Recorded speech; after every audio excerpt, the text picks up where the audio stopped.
Hello everyone, welcome to cute AG blog. तो आज है भाभी का वेलकम डे और अभी भाभी आने वाली है और अभी भाभी आ चुकी है हमारी।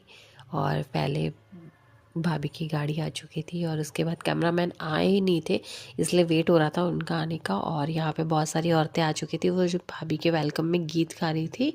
और फिर भाभी उतरी गाड़ी से और फिर उनका वेलकम हुआ बहुत अच्छी तरीके से। फिर भाई भाभी अंदर आए, उनके बाद में उनके जो भगवान के पास ले जाके उनके दर्शन करवाए वहाँ पे। फिर उन्होंने थोड़ी सी पूजा वूजा करी और उसके बाद उनका मुंह जुटवाया और फिर उन्होंने हाथ जोड़े आशीर्वाद लिया। और उसके बाद में रस्म हुई और बहुत सारी हम में रस्म होती है। वहाँ पे गन जोड़ा खोला जाता है और अपना सहरा होता है वो अपनी मम्मी को दे देते हैं खोल के। तो वो सब हुआ। उसके बाद में हम गए थे, फिर उसके बाद हम मंदिर गए थे। न्यूली मैरिड कपल होते हैं, उनकी शादी के बाद उनको उसी दिन मंदिर लेके जाया जाता है, जो हमारे कुल देवता के मंदिर होते हैं। वहाँ पे जाके वो आशीर्वाद लेते हैं न्यूली मैरिड कपल कि हमारी लाइफ बहुत अच्छे से चले। तो हम मंदिर गए थे, हमारे कुल देवता के मंदिर गए थे। उसके बाद उन्होंने पूजा करी वहाँ पे और आशीर्वाद लिया। और वहाँ पे पूजा होने के बाद में हम वापस फिर घर आए।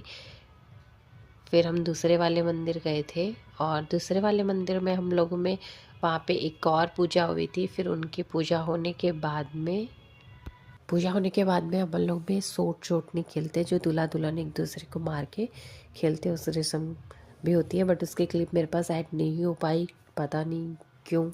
और जब तक फिर भाई भाभी का सूट छूटने का हुआ था, उसमें देवर भाभी भी खेलते, तब तब हम सब लोग बैठे थे, तब वहाँ की कुछ क्लिप्स। फिर उसके बाद हम घर पे आ गए।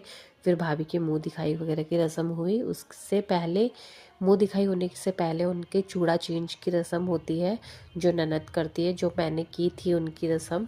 फिर हमने उनका चूड़ा चेंज किया। हम लोग में जो 1.25 महीने तक चूड़ा दूसरा पहनेंगे शादी के बाद में, तो वो चेंज किया जाता है, तो वो मैंने किया। और उसके बाद उनके चूड़ा धुलवाया और उसके बाद में मैंने उनके चूड़ों पे नज़र ना लगे इसके लिए काला धागा बांधा और एक पे नाल बांधी, जिससे उनके चूड़े काफ़ी टाइम तक अच्छे से रहे और उनके मैरिड लाइफ पे बहुत अच्छी चले। और उसके बाद में हम लोग में एक और रस्म होती है जिसमें बाल बनाए जाते हैं और मांग भरी जाती है, वो भी ननद करता है, तो ननद करती है वो भी।